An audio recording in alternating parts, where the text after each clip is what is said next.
Buonasera e bentornati a GED, puntata numero 160. Allora, oggi affrontiamo un argomento un po' insolito e raramente approfondito, cioè il targeting e l'intelligence applicata al targeting, di supporto al targeting.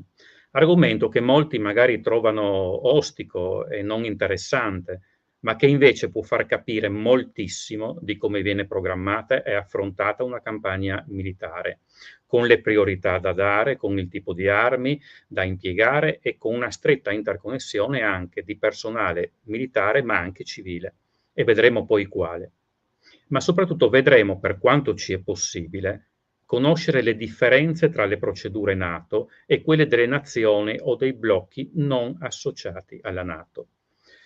Sarebbe stato possibile condurre una campagna come hanno fatto gli israeliani, ma non solo, anche i russi o singolarmente i turchi nel Kurdistan, ma non solo. Come si è evoluto il targeting? Cosa sarebbe diverso rispetto alle operazioni NATO, ad esempio in Kosovo e Serbia?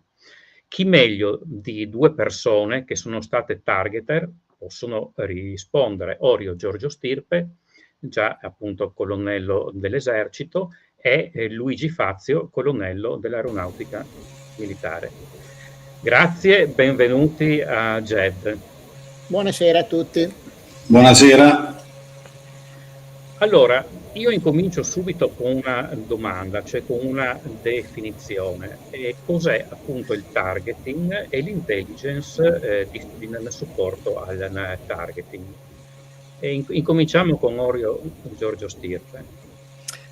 Allora, il targeting è una delle specializzazioni più recenti in ambito operativo militare e è un'attività che è al 90% tuttora classificata, quindi più di tanto non è che possiamo andare a dire su come effettivamente si faccia. È una specializzazione che ha la particolarità di essere una sorta di ombrello che raccoglie tra sé gli operatori di diverse specializzazioni tipiche di un comando militare, in particolare l'intelligence, le operazioni, la logistica, il sostegno. Tutti quanti devono lavorare insieme per la definizione a livello molto elevato, non parliamo di comandi di battaglione o di brigata, parliamo di comandi come minimo di corpo d'armata, ma normalmente superiori, quelli che gestiscono il teatro, quelli che in zona d'operazione ce n'è soltanto uno e tutti gli altri sono le dipendenze ed eseguono quello che gli viene ordinato in sostanza. Il targeting è quella dottrina che serve a selezionare in anticipo i bersagli da colpire o comunque da azionare. Questi bersagli vengono catalogati, gli vengono assegnate delle priorità che sono congeniali al piano operativo, non sono fini a se stesse. Gli viene data la priorità, viene stabilito l'effetto che si vuole ottenere su questi bersagli e viene pianificato per ciascuno di loro come azionarli per ottenere il risultato che si vuole ottenere.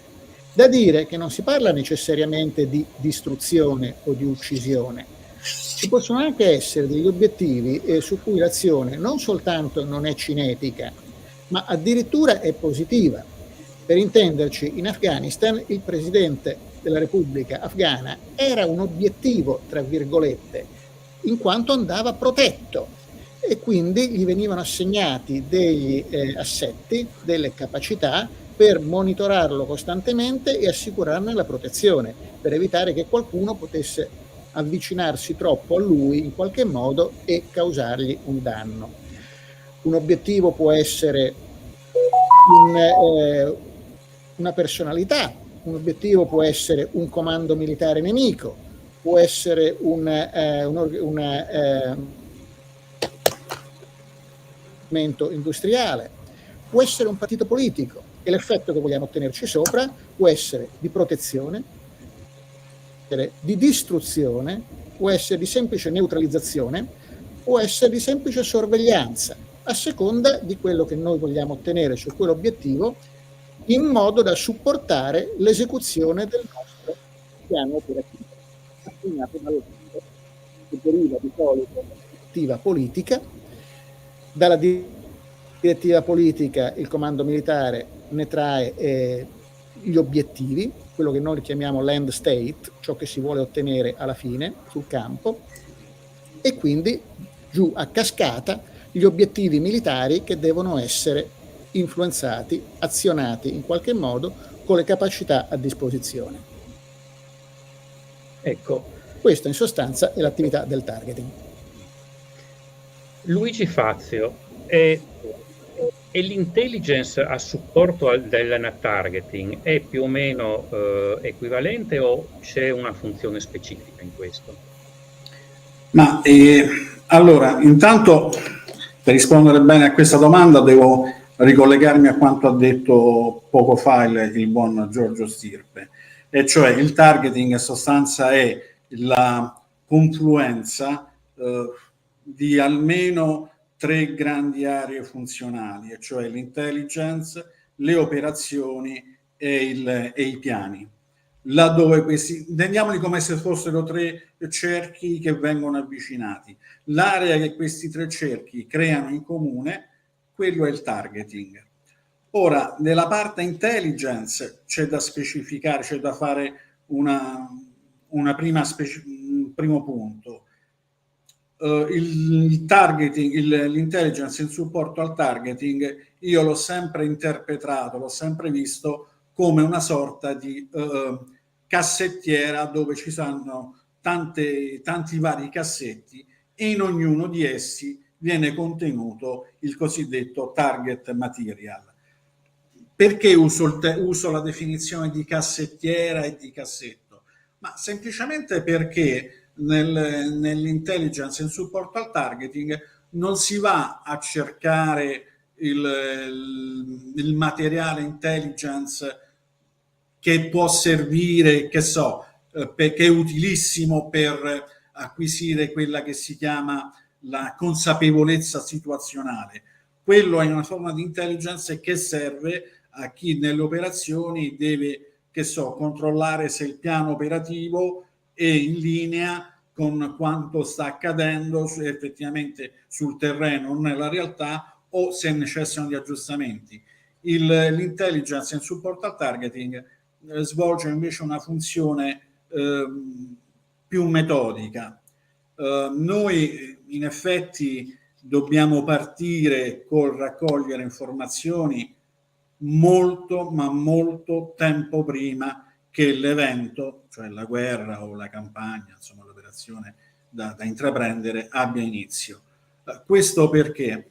Perché in realtà sappiamo che non sempre si riesce ad ottenere le informazioni nella loro completezza a un punto tale da avere la parte intelligence di un target folder completa e appunto a prova di errore. Un esempio pratico, ecco, si parlava poco fa in privato dell'attività sulla Libia nel 2011. Là venne messa su sostanzialmente una no-fly zone, anzi in gergo si chiamava no-fly zone plus, dove il plus era il limitare i danni alla popolazione civile da parte delle forze fedeli al regime di Gheddafi. Una no-fly zone, per essere messa su, non serve solo far volare gli aerei che garantiscono la difesa aerea o gli altri che servono per il supporto, tipo i tanker o gli airborne early warning e cose di questo tipo, ma serve anche garantirsi che colui il quale il paese oggetto che deve subire la no-fly zone non mi possa creare problemi, non mi possa abbattere i miei assetti che volano. E questo io posso farlo, o meglio si fa, assicurandomi che ad esempio i loro siti della difesa aerea, o come ha fatto in questi giorni, come si dice che abbia fatto in questi giorni Israele nella sua operazione sull'Iran, vado e devo capire se i suoi centri di comando e controllo e i suoi siti, soprattutto di avvistamento, i siti radar, siano resi inoffensivi. Questo, e anche qui mi riallaccio a quanto ha già accennato il buon Giorgio, posso farlo in diversi modi, sia con azioni cinetiche, distruggendoli, oppure con forma di disturbo e quindi di forma non cinetica.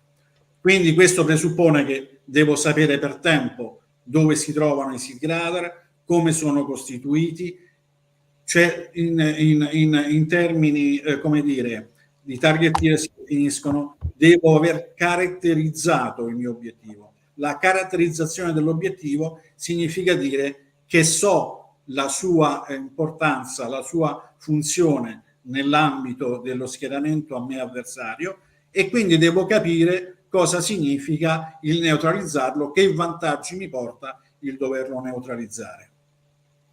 Ecco, faccio subito una domanda che mi è venuta in mente, sempre a Luigi Fazio su questo, ma attualmente aerei come il CAEV o CEV, come vogliamo dirlo, oppure i nuovi ISR o l'F-35 stesso, vi potrebbero dare una mano molto fondamentale, diciamo. Allora, Roberto, rispondo subito.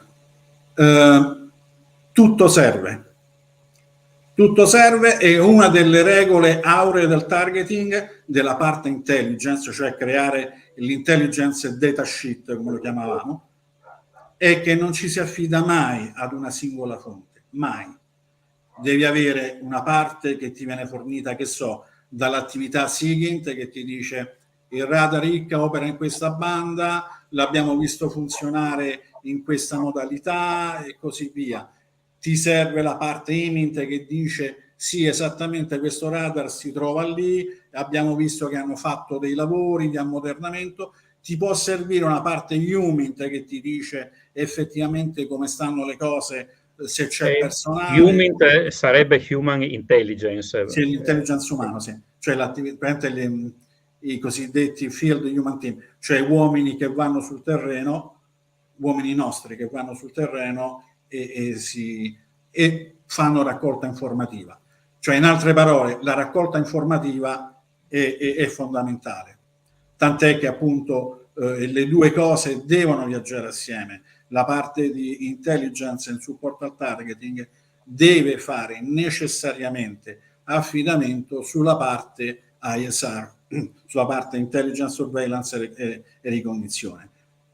Esistono poi procedure che non credo sia il caso di stare a spiegare ora, però appunto quando il targeteer evidenzia delle lacune o semplicemente vuole degli aggiornamenti sul target material già in suo possesso, fa delle richieste, del request for information, e appunto può avvalersi in quel caso sì del KV, degli F-35 o di qualsiasi altra piattaforma ISR non necessariamente volante per fare la raccolta aggiornata delle informazioni che lui necessita.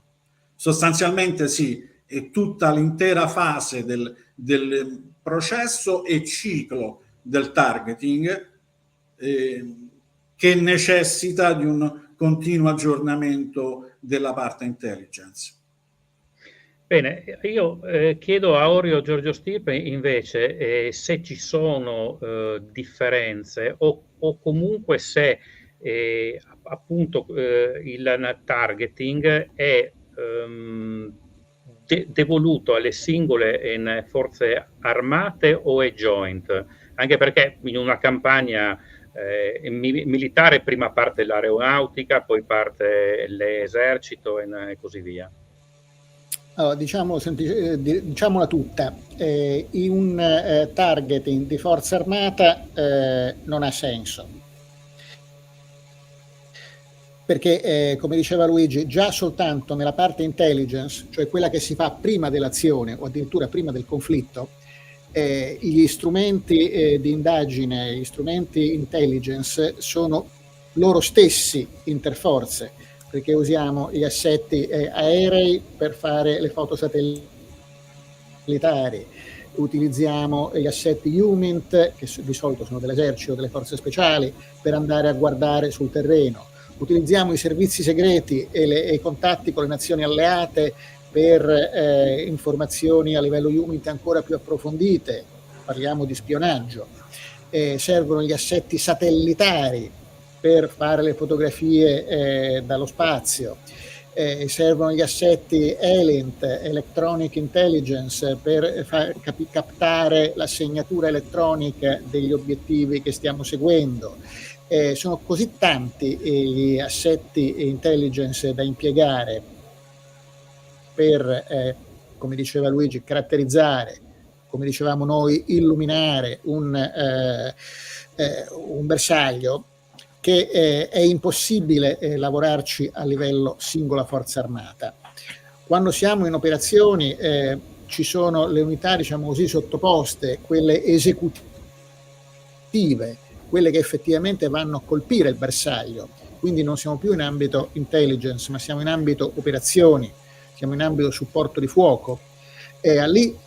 Lì sono elementi sostanzialmente di forza armata che eseguono sul campo l'attività che è stata pianificata a livello superiore. Loro sono assetti di forza armata, tipicamente all'aeronautica che va a colpire il bersaglio con gli aerei, oppure l'artiglieria che va a colpirlo con i missili, o anche la marina recentemente si è attrezzata moltissimo per andare a colpire con bombardamenti dal mare. Ma l'attività di pianificazione a monte è necessariamente joint, quindi abbiamo sempre un team interforze di persone che lavorano. Per dire, io lavoravo a un corpo d'armata, quindi un comando sostanzialmente land, ma la mia cellula targeting includeva anche 2 personaggi dell'aeronautica, di cui uno tra l'altro americano, un sottufficiale, e lavoravamo in strettissima collaborazione con le 2 cellule marina e aeronautica aggregate al comando di corpo d'armata.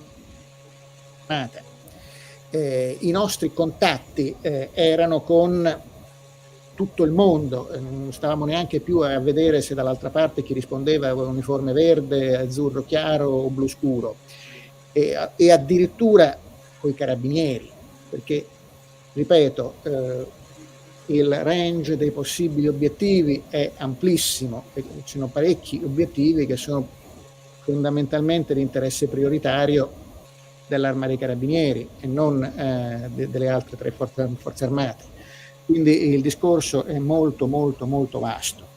Noi fin dal tempo di pace abbiamo un elenco di possibili obiettivi che è vastissimo, si parla di decine di migliaia di elementi contenuti in un database che non è neanche nazionale ma è NATO, e per ciascuno di questi obiettivi esiste già un target folder, che è in sostanza un insieme di informazioni già catalogate, già recepite fin dal tempo di pace, che vengono continuamente aggiornate e che sono relativi a quelli che sono i possibili avversari. E qui parliamo da sempre della Federazione Russa, di cui noi abbiamo un elenco mostruoso di possibili obiettivi, sia cinetici che non cinetici, eventualmente da azionare, ma parliamo anche di un sacco di altri possibili teatri, uno dei quali è tuttora la stessa Libia, di cui esiste tuttora un database di possibili obiettivi. Abbiamo quasi tutto il Medio Oriente già studiato, analizzato e pronto per essere applicato. Nel momento in cui emerge una crisi, in base a una direttiva politica e mai su decisione di qualcuno in ambito militare, viene attivato un settore di questo database che è disponibile, e i target folder vengono tirati fuori e aggiornati, mandando tutte quelle richieste di ulteriori informazioni di cui parlava prima Luigi, che ci portano ad aggiornare questi folder E il tutto viene fatto in maniera automatizzata. Esistono dei programmi complicatissimi di informatici per l'esecuzione di queste attività, e c'è tantissimo personale che è specializzato proprio all'impiego di questi sistemi. E una volta che abbiamo tutti quanti i target folder, ci confrontiamo con il gruppo di pianificazione, pure di questo di cui parlava prima Luigi, che ha recepito la direttiva politica dall'alto e ha cercato di trasformarla in una pianificazione militare per poter eseguire sul campo la direttiva politica ricevuta. Confrontando il nostro database con la pianificazione iniziale effettuata dal gruppo di pianificazione, è possibile individuare nel mare magnum di obiettivi che noi abbiamo individuato quelli che maggiormente vanno a abilitare l'esecuzione del piano che si sta prospettando. E per questo momento noi lavoriamo in stretto contatto col gruppo di pianificazione, in modo che pianificando nel tempo e nella profondità, nello spazio, questi obiettivi vengano prioritarizzati. Per cui noi abbiamo tutta una pianificazione complicatissima su cosa va colpito prima, dove e come. E questo si fa prima dell'inizio dell'operazione. E in più, ovviamente, lo si aggiorna di volta in volta, operazione durante, man mano che viene eseguito. Noi questo in realtà lo stiamo vedendo quotidianamente nella guerra in Ucraina, dove è evidente, per esempio, da parte ucraina che esiste una pianificazione degli obiettivi da colpire, quando, come, a seconda della disponibilità dei vettori e a seconda delle indicazioni ricevute dall'intelligence di volta in volta. Qualcuno mi ha fatto notare su Facebook come mai gli ucraini tendono a cambiare di volta in volta. C'è il momento in cui sembra che attaccano tutte le raffinerie, poi smettono di attaccare le raffinerie e cominciano ad attaccare le basi aeree, poi smettono di attaccare le basi aeree e se la prendono con gli snodi ferroviari e poi ritornano alle raffinerie. Ma non era meglio prima finire le raffinerie? No, ci sono dei motivi per cui si cambia l'orientamento degli obiettivi, e gli obiettivi possono essere i più svariati. Può essere dipendente semplicemente dal fatto che c'è un momento in cui gli obiettivi sono esauriti, sono considerati sufficientemente coperti, oppure può darsi semplicemente che si osserva come i russi reagiscono riorientando le loro risorse contraeree. Nel momento in cui loro concentrano tutte le loro risorse contraeree per difendere le raffinerie, perché gli ucraini stanno attaccando le raffinerie, gli ucraini smettono di attaccare le raffinerie e attaccano qualcos'altro perché è stato lasciato indifeso allo scopo di coprire le raffinerie. È un gioco molto complicato, che non finisce mai, durante il quale si cerca di ridurre progressivamente il potenziale militare complessivo dell'avversario, che è quello che abbiamo visto che stanno cercando di fare gli ucraini. Invece di cercare di orientarsi al territorio, loro si orientano a cercare di ridurre progressivamente il potenziale militare avversario. E poi una d'altra parte anche i russi hanno fatto la loro attività. Sì, scusami. Sì, che chiaramente è una tattica derivata dalle operazioni NATO ed è ovvio anche che sono ampiamente supportati non tanto dal lato operativo ma proprio dal lato intelligence. La pianificazione militare è abbastanza supportata, ma l'intelligence di supporto al targeting in gran parte è fornita in coordinamento diretto con l'Occidente. Le foto satellitari gli ucraini non le potrebbero avere se non gliele passasse la NATO, tanto per dirne una. Quindi l'attività è sicuramente combinata. Nel frattempo anche i russi hanno fatto la stessa cosa. C'è stato un momento all'inizio del Ti interrompo un attimo proprio per i russi, perché volevo farti questa una domanda. C'è però l'impressione che almeno in questo il targeting russo non sia all'altezza di quello che abbiamo visto. C'è l'impressione che ogni tanto c'è ando coio, hanno fatto vedere all'inizio del Luigi che dice di 2023, no. gli stessi russi hanno pubblicato una fotografia, una foto di gruppo davanti a un edificio a noi ben noto del loro gruppo di targetier. Ed era interessante vedere che si trattava di, se ricordo bene, erano 16 persone. 16 persone in tutto di un gruppo di targetier a livello centrale, a livello comando forze armate russo, quello che era il vecchio Stavka. Poi chi ascolta dirà sì, figuriamoci se erano tutti quanti. Sì, potevano anche essere soltanto un piccolo gruppo del tutto, però rimane il fatto che si trattava di un gruppo di persone omogeneo, erano tutti della stessa forza armata, operavano a Mosca davanti a un edificio che noi conoscevamo e quindi sapevamo che la cosa non era finta, e che chiaramente operavano con mezzi molto molto inferiori a quelli con cui operavamo noi. Loro in sostanza avevano sì un elenco prevalentemente cartaceo di obiettivi individuati moltissimo tempo prima e che sostanzialmente li facevano colpire in due modi soltanto, con gli aerei ma soprattutto con i missili, e basta, non avevano altri sistemi di copertura. E a questo punto subentra un grosso problema tecnologico. Missili, bombe degli aerei, attività aerea, tutto quanto dipende dalla geolocalizzazione. Ora, di nuovo, non possiamo andare troppo in profondità sull'argomento, ma magari Luigi riesce a districarsi un pochino di più per capacità sua tipica di forza armata, ma la geolocalizzazione è una cosa molto complessa, altamente tecnologica e collegata al numero di satelliti disponibili.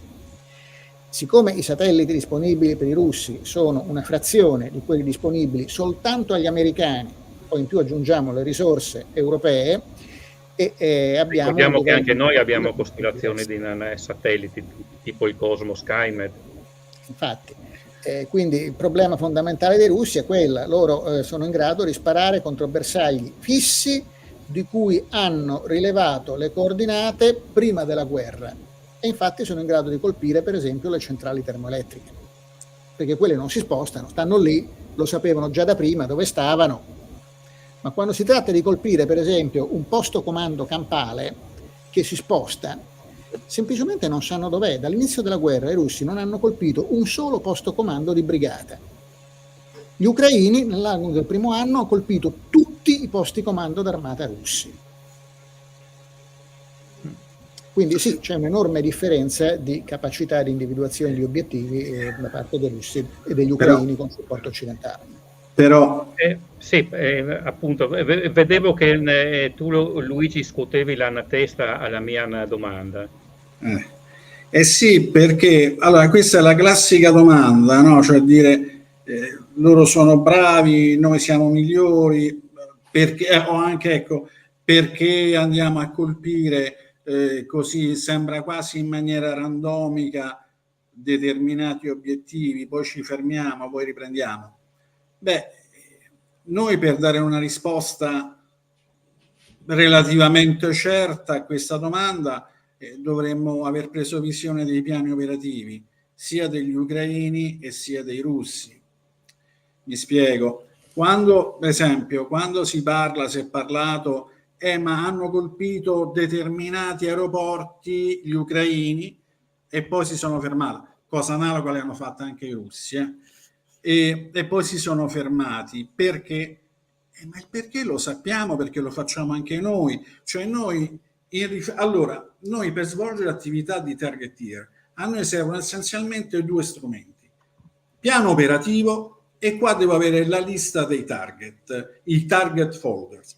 Il piano operativo io devo conoscere come targeteer innanzitutto a grandi linee l'intera operazione, quali sono le cosiddette linee guida che si intendono, line of operation che intendo perseguire, sulle quali mi intendo muovere.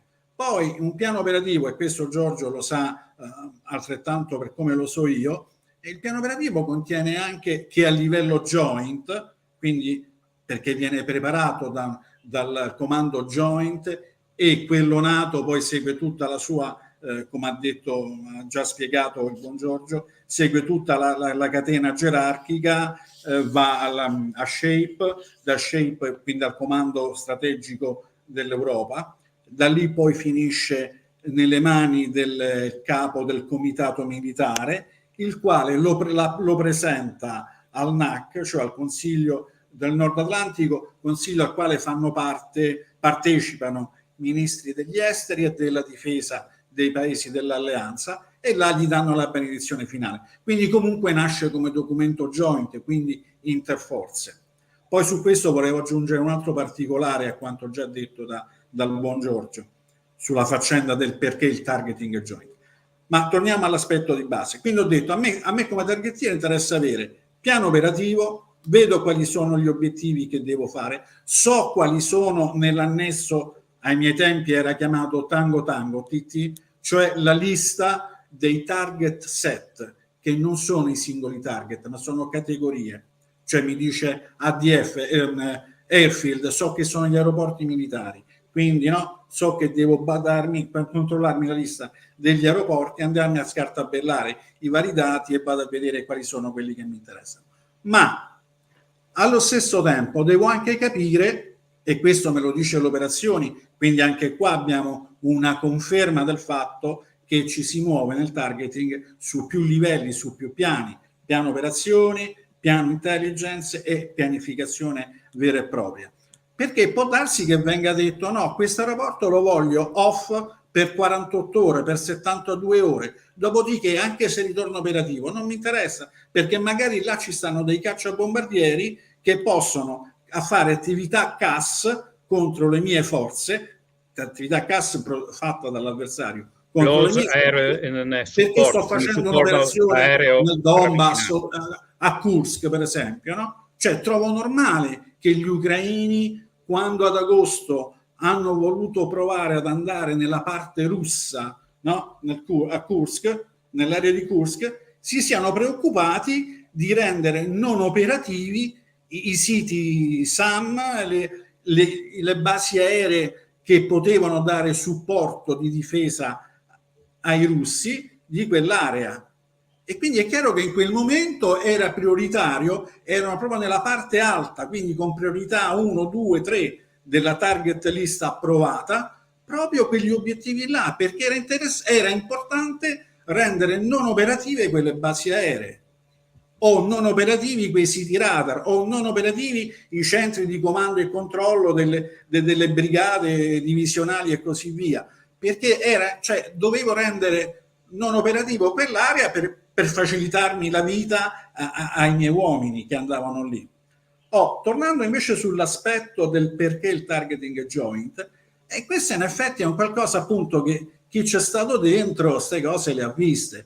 Cos'è che ha visto? Ma ha visto ad esempio che nelle varie target list che vengono presentate al comando joint, al comando interforze, ogni forza armata, quindi ogni componente, io la chiamo, presenta una sua target list e motivandola con le sue giustificazioni. Questo perché?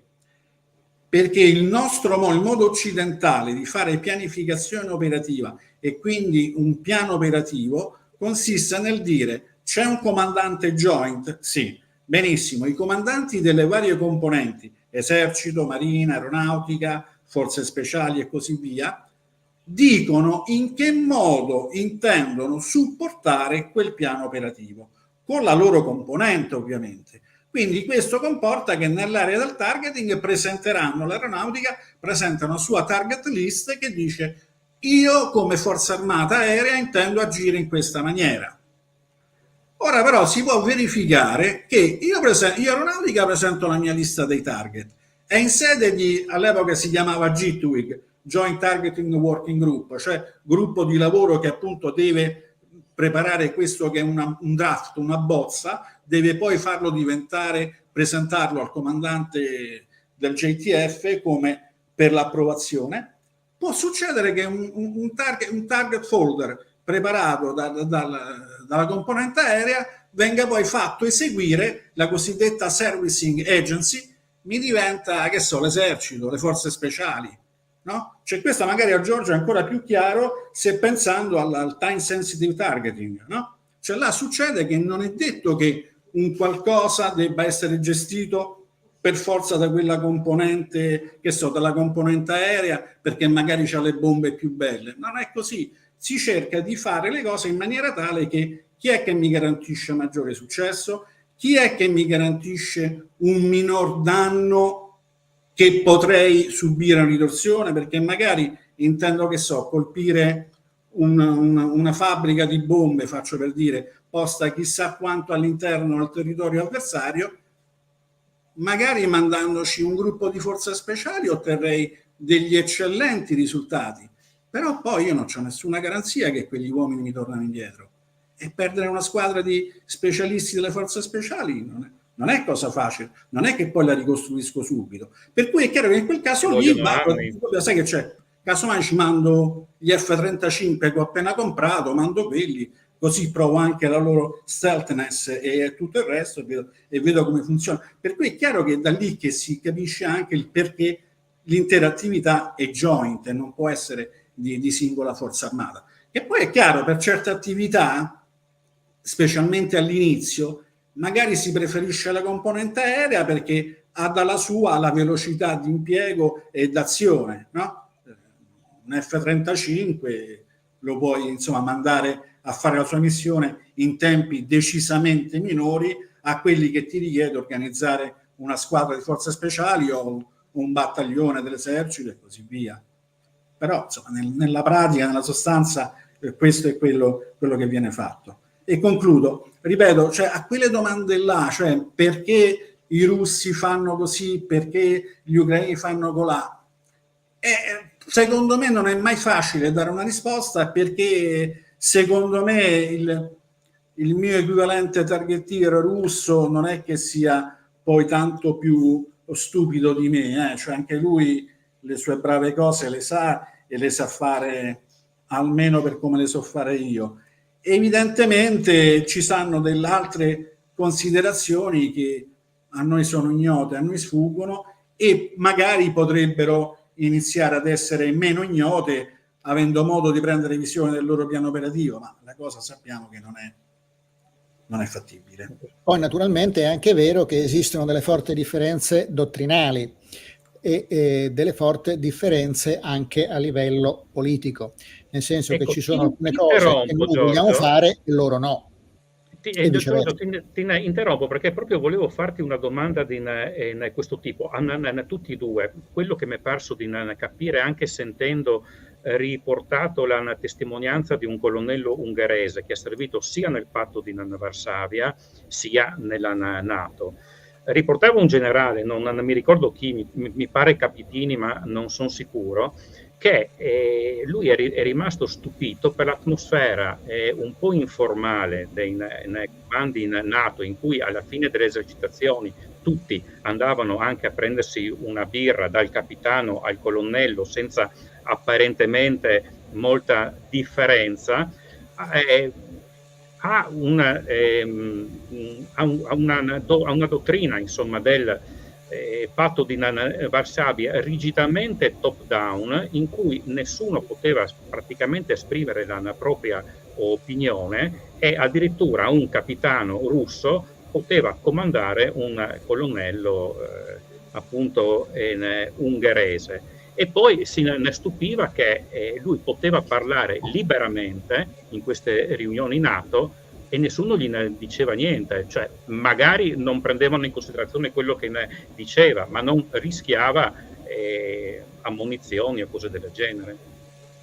Sì, come dicevo, ci sono grosse differenze politiche. Teniamo anche presente che le cose sono anche molto cambiate rispetto agli anni 80 e ai primissimi anni 90. Anche noi il targeting negli anni 80 di sicuro a livello italiano era poco e niente. Gli americani lo facevano, però abbastanza in maniera rozza. In realtà il vero si è cominciato a fare targeting con la Bosnia e si è raggiunto si è fatto un vero salto di qualità con la Libia. Bisogna fare esperienza su come condurre le operazioni, non basta soltanto teorizzarle. Dopo la Libia abbiamo cominciato veramente a raggiungere dei livelli piuttosto seri. I russi, la loro esperienza bosniaca e libica non l'hanno avuta. Loro hanno avuto la loro esperienza siriana. In Siria loro hanno, per esempio, testato alcune teorie a livello di guerra anche psicologica, hanno testato le loro capacità operative, in particolare con l'aviazione, e per esempio in Siria loro, nella battaglia di Aleppo, hanno scientemente tirato fuori l'equivalente di un nostro target set, che erano gli ospedali. Loro ad Aleppo hanno scientificamente distrutto i 6 ospedali cittadini e non lo hanno fatto per caso, c'era un ragionamento dietro. Il ragionamento era che distruggendo gli ospedali e bombardando nel frattempo la linea del fronte, loro garantivano ai feriti nemici che non sarebbero stati curati. E questo ha portato a un collasso del morale dei guerriglieri antigovernativi. Infatti Aleppo è caduta rapidamente una volta distrutti gli ospedali. Quindi torniamo a quello che dicevo prima, ci sono differenze anche a livello strettamente politico. Noi una strategia del genere, indipendentemente dal fatto che militarmente possa essere più o meno convincente, anche volendo non la potremmo impiegare. No, ma non la facciamo, scusa Giorgio, non la facciamo perché è contro la legge sui conflitti armati. Non possiamo farlo per quel motivo lì, a meno che non abbiamo, ecco, un'intelligence ma talmente robusto che ci dice che in quegli ospedali hanno cambiato funzione, sono diventati... E in più dobbiamo essere in grado di dimostrarlo. E in più dobbiamo essere in grado di dimostrarlo, non basta che lo sappiamo. Sì, appunto, dico, un'intelligence talmente robusta che puoi dire, oh, questa sta in piedi, questa notizia sta in questo dato, sta in piedi da solo, è così, perché se no non si va. Cioè, io posso dire per certo che proprio, ecco, sulla Libia, quindi parliamo di 13 anni fa, quando si andava al G, a quelle riunioni preparatorie per il draft del coso, cioè se a me mi avessero detto Luigi che vuoi, una pugnalata nella schiena o andare là dentro, sentite, datemi la pugnalata e finiamola qua, perché lì erano mazzate che volavano tra di noi, proprio per questi motivi qua. Cioè quando usciva fuori un target folder che si sapeva che non l'intero target, un fabbricato, allora anche qua, ecco, anche qui c'è una differenza di impiego, come dire, nel modo di fare, di gestire l'attività di targeting. Noi le Fab 3000 per noi sono inconcepibili, è un dato di fatto. Noi sulla Libia abbiamo usato per l'88% munizionamento guidato, poi vi spiego, vi ricordo anche quali erano quel restante 12%, e di questo 88% di munizionamento guidato oltre l'83% era di tipo di potenza inferiore a una Mark 82, 500 libre complessive, non di esplosivo, 500 libre o 150 kg di bomba, non di esplosivo. L'esplosivo è molto di meno. Questo non i 3000 delle Fab 3000, perché sono 3000 kg. Anzi, meno di una decima parte di una Fab.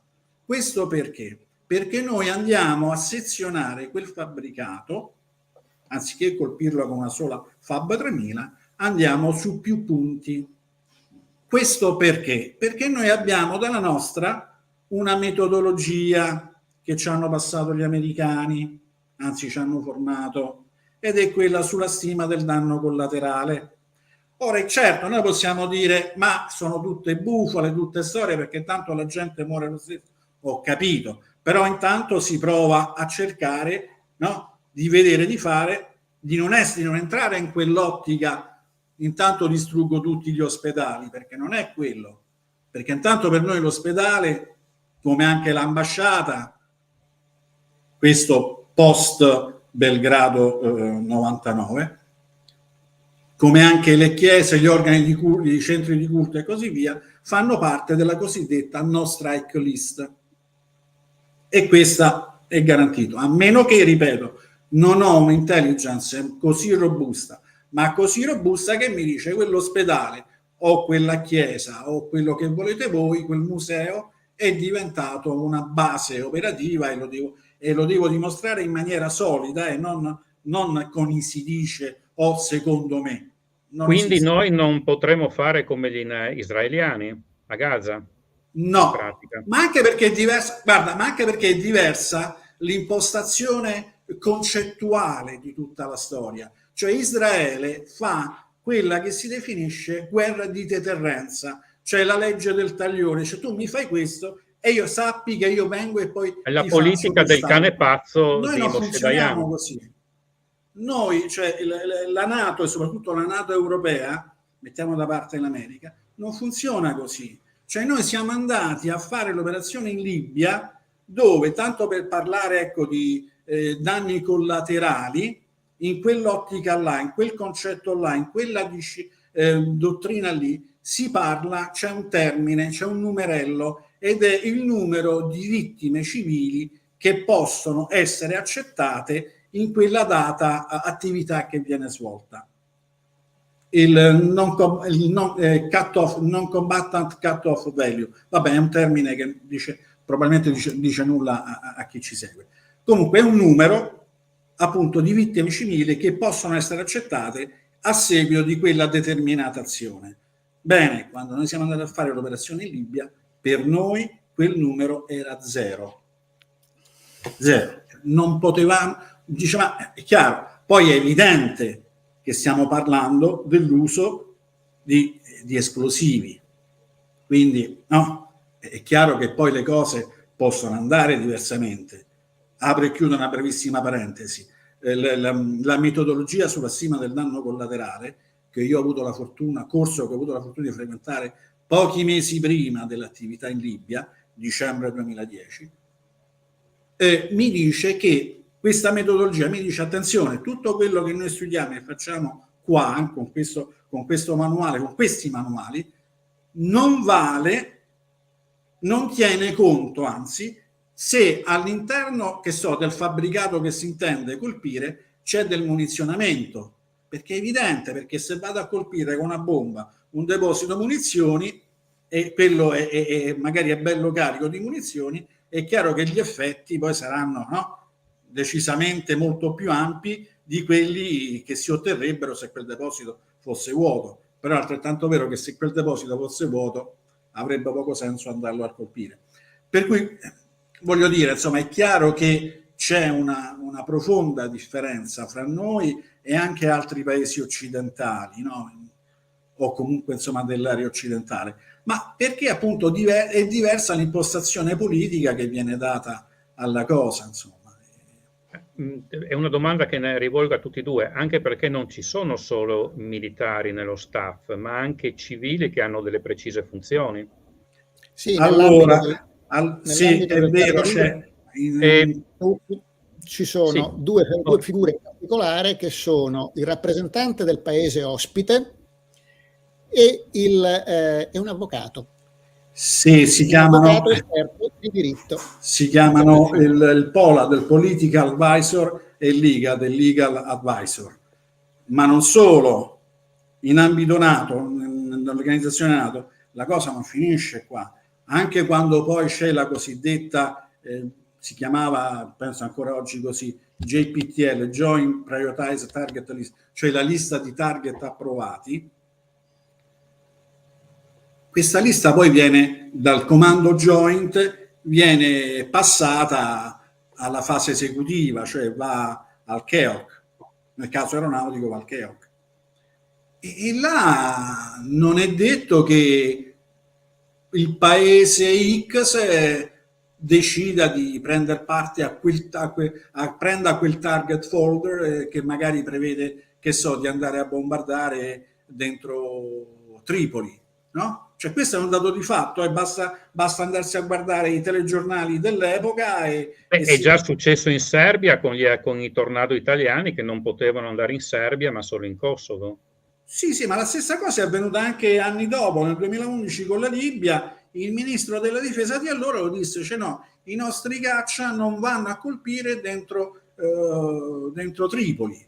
Tant'è che andavamo lì a quel grosso deposito munizioni e si faceva lì il lavoro che andava, perché anche quello era lavoro che andava fatto, e non è che ci si andava così tanto per dire, cioè, perché c'è il cosiddetto il red card holder, si chiama, cioè il rappresentante nazionale che in base alle direttive che ha ricevuto dal suo governo, in base a quelle che sono appunto le sue rules of engagement, stabilisce quello che per lui, per il suo paese è legittimo fare e quello che non lo è, punto. Per cui voglio dire, anche questo è un qualcosa che va a frenare l'attività, no? Eppure anche là, per quanto frenata possa essere stata l'attività in Libia, noi iniziamo a fine marzo e a fine ottobre avevamo già sbaraccato, insomma. In Ucraina si era partiti con 3 giorni.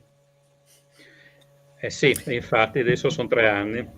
E qui arriviamo anche al discorso che quando parliamo di differenze politiche vediamo anche differenze alla fine legali, perché quando una nazione è retta da un governo autoritario, alla fine della fiera il diritto umanitario è un qualcosa che sì, lo consideriamo, ma lo usiamo soltanto in ambito guerra ibrida, noi però facciamo quello che ci pare.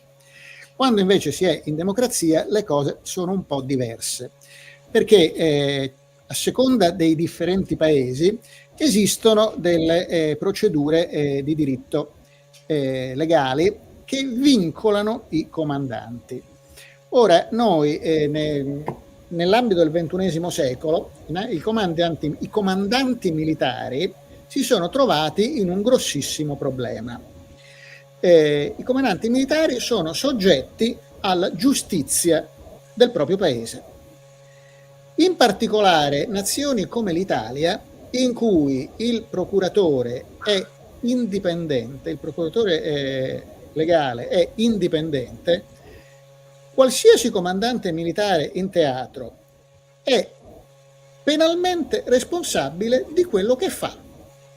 È famoso l'episodio, adesso non mi ricordo esattamente in quale delle numerose piccole guerre civili che ci sono state in giro per il mondo, di un procuratore belga che inquisì il comandante operativo americano in Iraq, mi sembra. La cosa ovviamente non andò fino in fondo, semplicemente perché gli Stati Uniti gli dissero fatti gli affari tuoi, noi non te lo diamo. Ma il rischio però esiste e ha un enorme impatto mediatico. Quando parliamo di una nazione come l'Italia non ha solo un impatto mediatico, ma il comandante veramente rischia penalmente. Ora, quindi, cosa succede?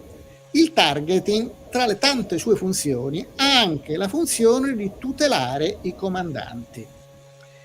E questo come si fa? Si fa su tantissimi livelli successivi, ma il primissimo passo è la famosa compilazione dei target set di cui parlava Luigi prima. Quando viene fatta, non è che rimane lì nell'ambito del piano operativo, viene mandata su, in alto, molto in alto, viene mandata fino al livello politico che ha emanato la direttiva politica per la pianificazione operativa. Questa autorità, per intenderci, per noi italiani, può essere rappresentata o dal governo nazionale e quindi dal Presidente del Consiglio dei Ministri, che ovviamente non lo firmerebbe mai, oppure dall'autorità politica della NATO, dell'alleanza, che, come diceva prima Luigi, è il NAC.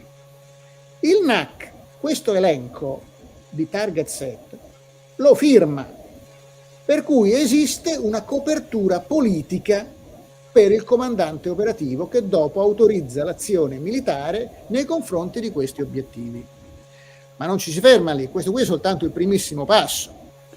Poi via via che si scende nella pianificazione, tutte le volte che si discute un target folder nell'ambito del Targeting Working Group, che effettivamente pianifica l'azione di volta in volta contro gli obiettivi approvati, esiste, come dicevamo prima, oltre ai vari rappresentanti militari delle varie componenti del gruppo di pianificazione, dell'intelligence support al targeting e così via, esiste anche il LIGAD, cioè l'esperto di diritto dei conflitti armati, il quale pone un sacco di problemi. Ha un cartellino rosso per dire no, non si può fare, indipendentemente dall'importanza dell'obiettivo trattato, perché tutte le regole, tutte le leggi relative al diritto dei conflitti armati devono essere prese in considerazione prima di approvare l'esecuzione dell'attacco sul bersaglio. Non dell'attacco, dell'azione, quale che essa sia, anche se è non cinetica, comunque deve essere approvata da un esperto di diritto internazionale. Una volta che questa viene approvata, tutto il documento del target folder viene firmato da tutti, compreso il rappresentante legale, compreso il consigliere politico, compreso il rappresentante del governo ospite sul territorio su cui si sta operando. Questo documento viene messo agli atti e conservato, per cui se dopo ci sono conseguenze negative dell'azione su questo obiettivo, per esempio danni collaterali e vittime civili che non erano state previste, questo documento rappresenta la copertura legale del comandante, perché serve a dimostrare che tutte le misure possibili per evitare che ci fossero vittime civili sono state prese in considerazione e applicate, e che c'è stato un livello di fatalità che ha comportato le vittime collaterali non previste, oppure semplicemente che ci sono state più vittime di quanto preventivato, come diceva prima Luigi, nel caso che il livello di vittime accettate sia superiore allo 0, cosa che effettivamente in ambito NATO è rarissima. Tutto questo perché? Perché se qualcuno avvia una procedura giudiziaria nei confronti del comandante operativo, gli si possa dimostrare in sede legale che il comandante ha agito nell'ambito delle sue prerogative e nell'ambito del diritto internazionale. Questo significa che non è possibile bombardare un ospedale pieno di gente da parte nostra, a meno che non sia possibile dimostrare che l'ospedale era vuoto di pazienti e dentro c'erano soltanto soldati nemici, ma devi essere in grado di dimostrarlo. Quindi esiste tutta una dimensione legale che i paesi autoritari non hanno.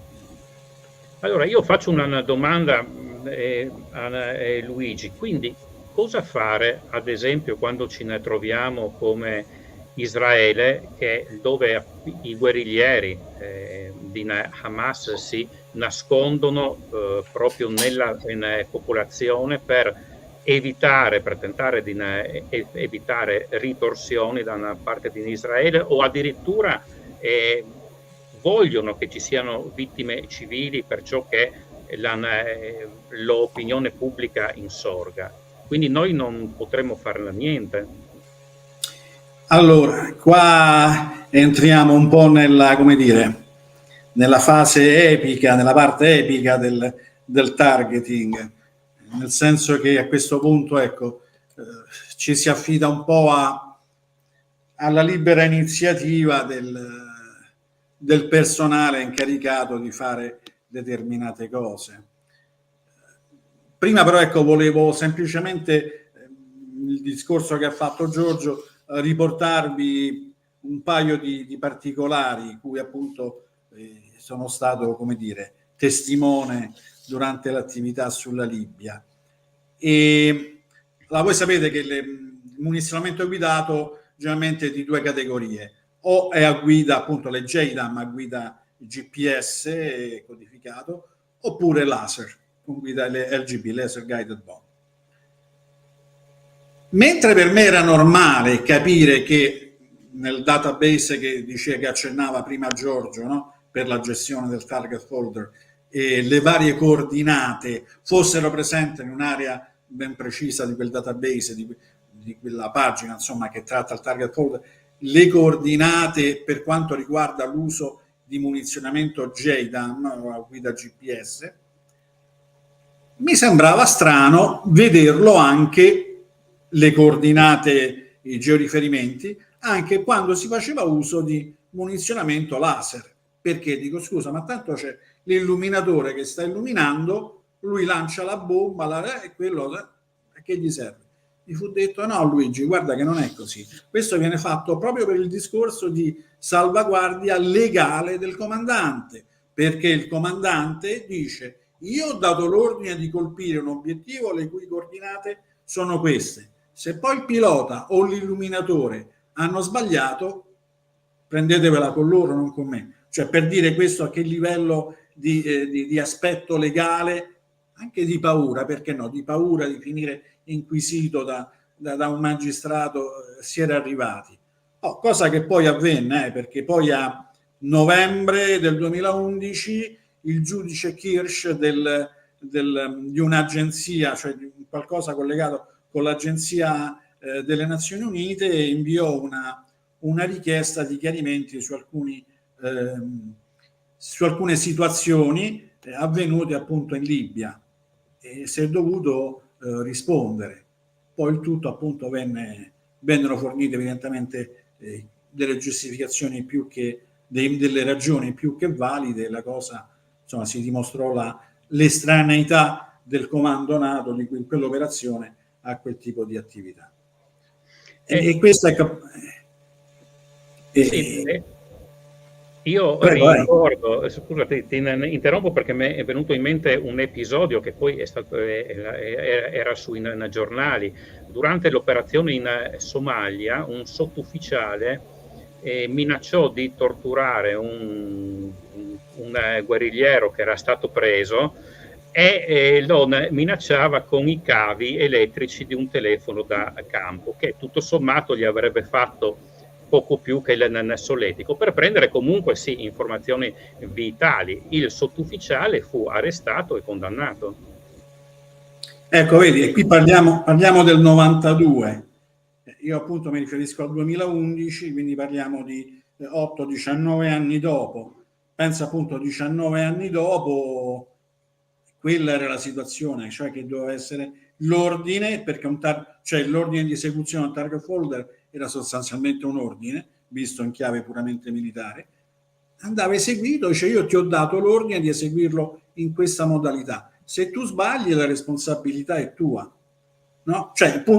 Ma questo perché? Ovviamente perché c'erano stati i precedenti, no? Ci fu i precedenti purtroppo del Kosovo nel 99, quando appunto quello che era un Sea Harrier inglese, nel colpire il ponte ferroviario ha preso anche la lettorina che ci passava sopra e fece un bel po' di danni. È chiaro che poi ecco, da là poi piano piano le cose, no, hanno cominciato a prendere cioè si è capito, si è vista la necessità di dotarsi di un qualcosa che provasse quantomeno a fare un po' di chiarezza, un po' di ordine nelle varie cose, nelle varie attività. Poi certo, mano a mano le cose vanno avanti, però ripeto, ecco, a noi per esempio, ecco, un altro aspetto che credo sia collegato in parte anche, ecco, con la domanda che tu hai fatto poc'anzi, no? Che si fa in quei casi? E questa era la domanda che io mi ponevo quando appunto lì nell'ambito del gruppo di lavoro si presentavano i vari target folder di quel giorno, e era presente il vice comandante delle operazioni dell'intero comando, un ammiraglio inglese, il quale appunto, come vi dicevo prima, su un fabbricato venivano identificati i vari cosiddetti DIP, Desired Main Point of Impact, cioè i punti su cui veniva stabilito far cadere gli ordigni, le bombe. E magari succedeva che per ognuno di quei punti veniva applicata la metodologia sulla stima del danno collaterale. Attenzione, al lavoro che non facevamo noi, ci veniva fatto da un'agenzia a fianco lì a Jack Molesworth in UK. E magari capitava che in uno di questi punti di impatto usciva fuori che la stima del danno collaterale fosse di livello 5, cioè il massimo. E lui diceva no, questo qua si tira fuori, su questo punto non colpiamo gli altri e questo punto no.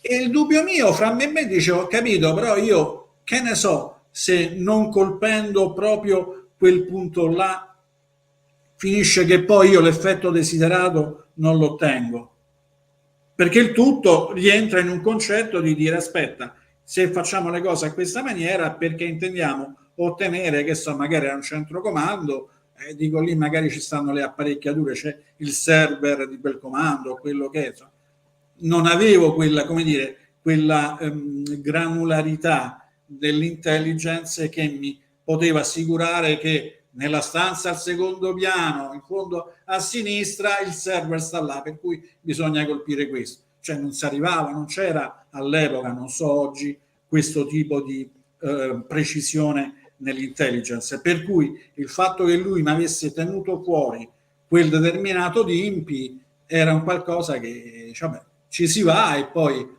eventualmente, come ci ricordava prima il buon Giorgio, nel fatto del ciclo, del processo del targeting, e vuol dire che poi sarà oggetto di un riattacco su quel determinato obiettivo. Magari ecco, all'epoca la cosa era fattibilissima perché sostanzialmente non si è mai fatto attività di time sensitive targeting, cosa che invece ecco, era applicato in Afghanistan. E qui voglio aprire anche qua una brevissima parentesi, una che poi è il tema, uno dei vari bullets dell'introduzione di questa intera discussione. La differenza fra il targeting, il modo di fare targeting, di seguire il processo targeting tra questa parte, come dire, europea della NATO e quella invece di oltreoceano, gli americani. Per noi appunto abbiamo detto facciamo una lista prioritaria, il numero 1, il numero 2, il numero 3 e quello rientra nel cosiddetto targeting deliberato. Prende il nome di deliberato perché appunto c'è quella famosa approvazione e firma da parte del comandante, come ci ha ben spiegato prima Giorgio. Gli americani, e poi abbiamo invece una procedura a parte per quello che riguarda il time sensitive targeting, il joint time sensitive targeting. Tant'è che in ambito NATO si usava all'epoca una direttiva per il targeting deliberato, di sincronizzazione della campagna e così via. È un manuale, un documento a parte, un manuale che diceva appunto come fare per il time sensitive targeting. Quindi erano, come dire, due filoni ben distinti e separati. Tra l'altro anche i tools, gli strumenti computers che si usavano, il network che si usavano erano completamente diversi, cioè operavano su reti completamente diverse. Per gli americani no, gli americani erano proprio, ecco, questo me lo fecero vedere, anzi proprio dei Marines a bordo durante un'esercitazione con loro. Per loro no, per gli americani i primi 4-5 target folders sono quelli che possono essere tranquillamente usati come time sensitive targeting. Evidentemente è un diverso approccio che deriva anche forse da una diversa disponibilità, più che diversità, di mezzi disponibili. Poi certo il problema, no, di dover dire ma il talebano col turbante bianco e la Toyota bianca va a capire qual è, se là sono tutti col turbante bianco e la Toyota bianca. Quello che potevi fare, l'escamotage che si faceva sul terreno era di dover dire vabbè, se sappiamo che in quel dato villaggio ci stanno loro, ci sono i talebani, mandavi là, che so, una pattuglia o un gruppo di soldati della NATO, oppure insomma di ISAF, si facevano solo vedere, poi facevano finta di andarsene. Una volta fuori dal villaggio, se quelli abboccavano all'amo e li seguivano, a quel punto chiamavi il TIC, la Troop in Contact, arrivava l'F-16 e faceva il lavoro suo. E allora però ripeto, non era più targeting, ma era supporto alle truppe. Situazioni che fai là sul momento e possono funzionare, non possono funzionare, però ovviamente l'imperativo era che non puoi ordinare all'F-16 o al B1 di andare e distruggere l'intero villaggio solo perché sospetti che là ci siano delle unità talebane. Come fanno i russi, ma in parte anche gli israeliani, purtroppo. Allora, siamo arrivati, abbiamo anche sforato, quindi io direi di incominciare con le domande di chi ci ascolta. E c'è una che praticamente ha prevenuto l'ultima domanda che volevo fare io. Cioè, il meccanismo non diventa, per quanto encomiabile e giusto, non rischia di diventare troppo farraginoso e lungo? Beh, per certi versi sì, è una limitazione, e infatti in questo i russi hanno un grosso vantaggio, visto che loro non si interessano dell'aspetto burocratico ma soltanto dell'efficacia della loro azione. Loro hanno una maggiore facilità di impiego. Nel nostro caso noi siamo bloccati non solo da quello che abbiamo detto fino adesso, ma anche dalle regole di ingaggio, che vanno a complicare ulteriormente le cose, e ci vorrebbe un'altra puntata per parlare anche di quelle. Ma in sostanza noi siamo legati da tutta quanta una rete di regole che provengono dal diritto sui conflitti armati, che ci siamo autoimposti, ma ce le siamo autoimposte perché noi siamo delle democrazie, e questo ha tantissimi vantaggi ma pone anche delle limitazioni. È vero che alla fine i danni collaterali purtroppo ci sono comunque, però noi effettivamente facciamo di tutto per limitarli. È una scelta che ha delle motivazioni anche pratiche, perché diciamocela tutta, alla fine della fiera noi, e qui dico Occidente, includo perfino gli americani, in realtà rispetto a, per esempio, i russi, creiamo intorno a noi, in area operativa, un ambiente meno ostile. Qualcuno dirà, sì, gli americani sono odiati dovunque vanno. No, un momento, attenzione. Il posto dove gli americani forse hanno fatto più danni di tutti e dove ci sono stati più danni collaterali è l'Iraq, dove sono stati fatti una montagna di errori rispetto a tutto ciò di cui stiamo parlando, alle limitazioni del targeting, al diritto dei conflitti armati, tutto quello che vogliamo, una montagna di errori. Però c'è stato anche il tentativo di evitarli. Magari il tentativo non riesce, però effettivamente c'è.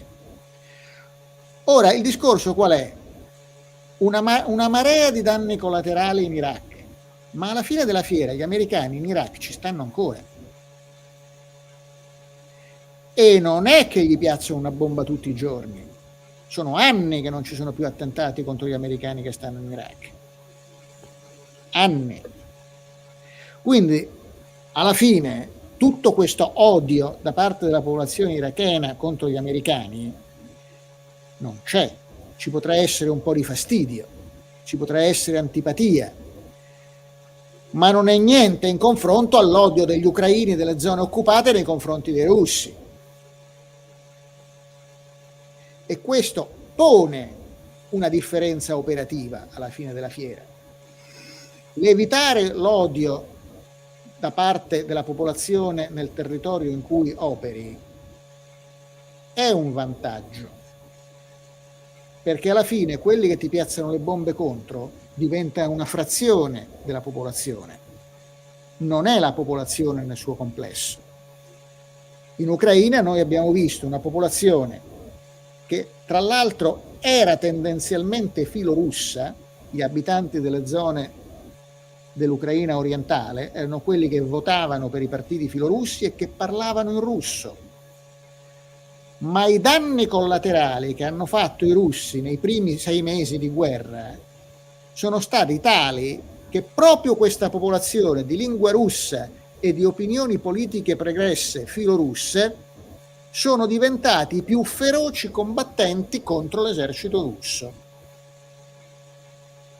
Quindi forse questo andarci giù pesante alla lunga non paga, e almeno il tentativo di tener fede ai principi di base, magari anche tentativo maldestro ma sincero, paga a lungo termine. Io invece vorrei ritornare appunto sulla domanda che è stata posta, perché credo che probabilmente fare una piccola chiosa prima di darti. È forse uno dei motivi per cui Israele è da 75 anni che è sempre in guerra. Parlo di Israele in quanto Stato occidentale, gli altri tutto sommato van bene, però potrebbe essere un motivo. Luigi, scusa. Sì, no, dicevo, probabilmente la persona che ha posto quella domanda ponendo l'accento su un eccesso di burocratizzazione della macchina appunto militare, fattispecie del targeting, forse perché è rimasta un po' colpita dai riferimenti spesso fatti all'attività sulla Libia nel 2011. Là c'è da dire una cosa fondamentale, che la NATO è intervenuta come una sorta di arbitro, perché in realtà doveva cercare di tenere separate la parte pro Gheddafi da chi gli era contro. Agiva sul mandato delle Nazioni Unite, non era un'attività fatta, che so, per pura e semplice conquista di un territorio o l'altro. Per cui diverso era il discorso sull'Afghanistan, per i motivi a noi più noti. Cioè, voglio dire, due contesti diversi che necessariamente richiedevano degli approcci, hanno richiesto degli approcci diversi, e quindi magari quello che può sembrare è che forse c'è stata una visione un po' burocratica, un po' troppo legato alle regole in Libia, ma era dovuto a quell'aspetto là, cioè bisognava agire come se fossimo degli arbitri, quindi non veniva chiesto di parteggiare per l'uno o per l'altra parte. Ecco, sì, no, dovevi ancora dire qualcosa?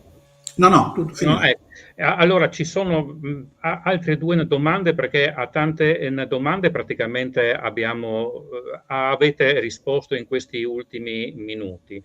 Non trovo quella, ovviamente molti chiedono sulla guerra ucraina, quindi le ultime due domande farò su questo.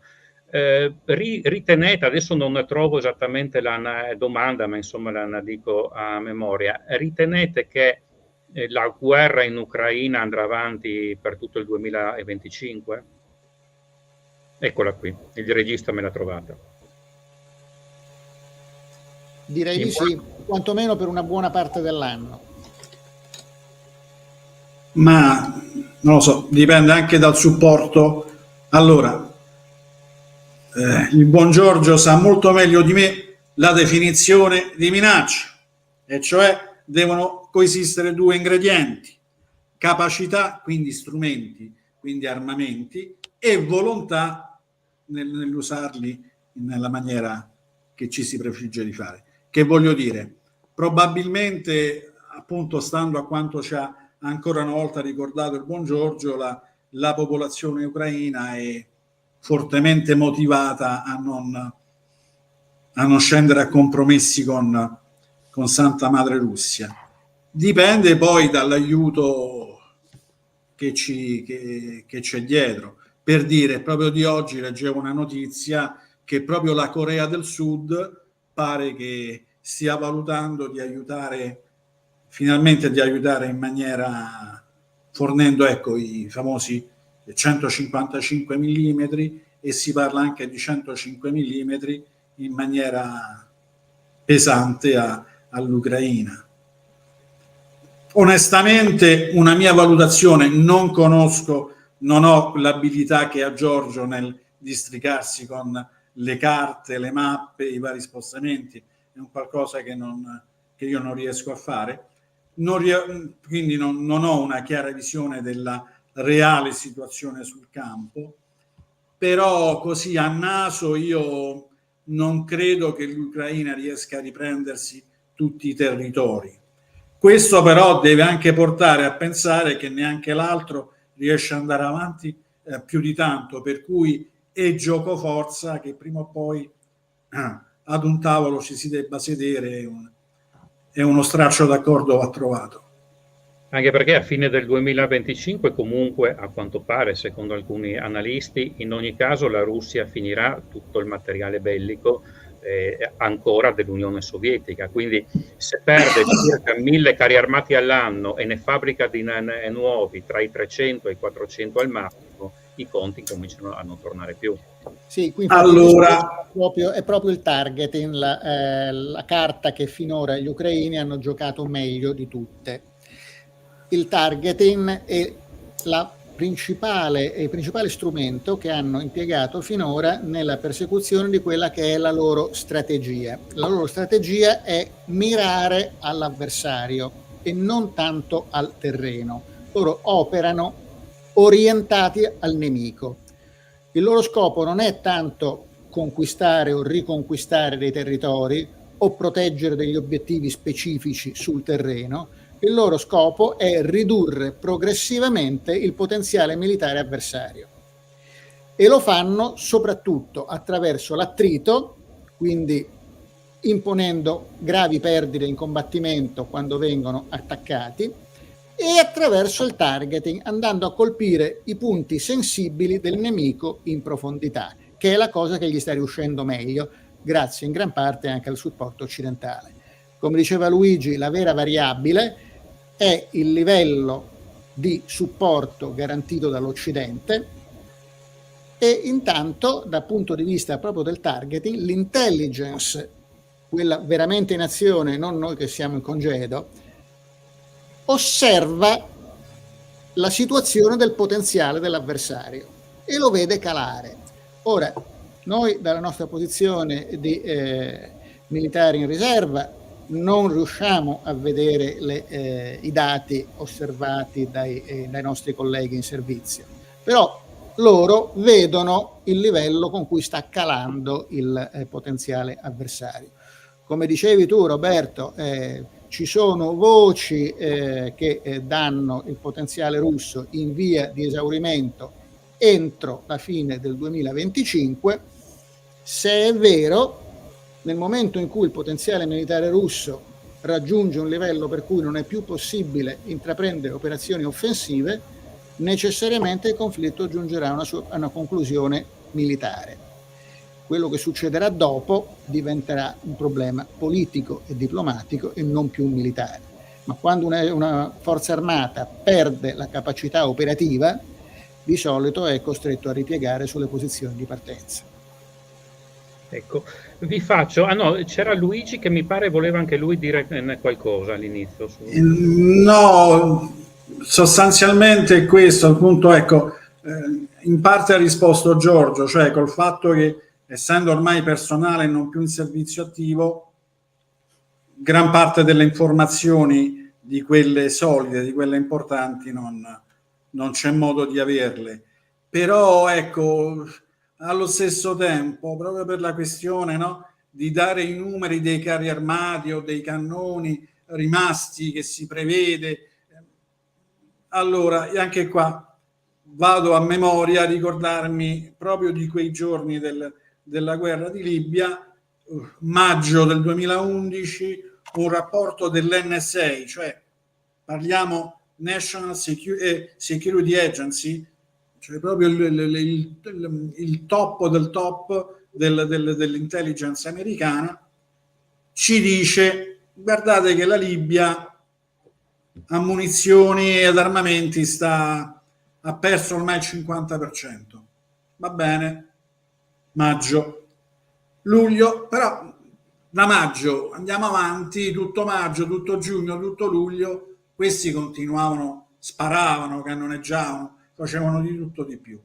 Luglio arriva finalmente un secondo rapporto della stessa agenzia e ci dice: attenzione, quella valutazione fatta a maggio era un po' troppo ottimistica, l'abbiamo dovuta rivedere.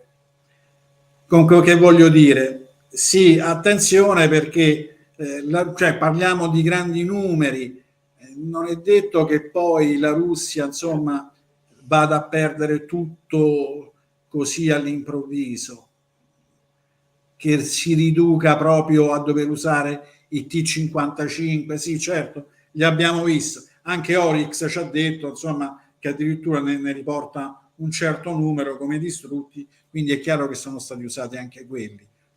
Però intanto dobbiamo vedere in che circostanza, in che modo, perché, e da questo a dire che sia ridotta al lumicino ci andrei, aspetterei qualche conferma in più, applicherei proprio, guardate, il principio dell'intelligence in supporto al targeting, che per quel determinato target devo avere più fonti intelligence che mi dicono sì, effettivamente è importante per il tuo avversario per questo e quest'altro motivo, è strutturato in questa maniera, attualmente funziona così. Cioè, voglio dire, avere più fonti che vanno, come dire, in qualche modo a corroborare questa informazione, e che possibilmente non sia il classico circular report, no?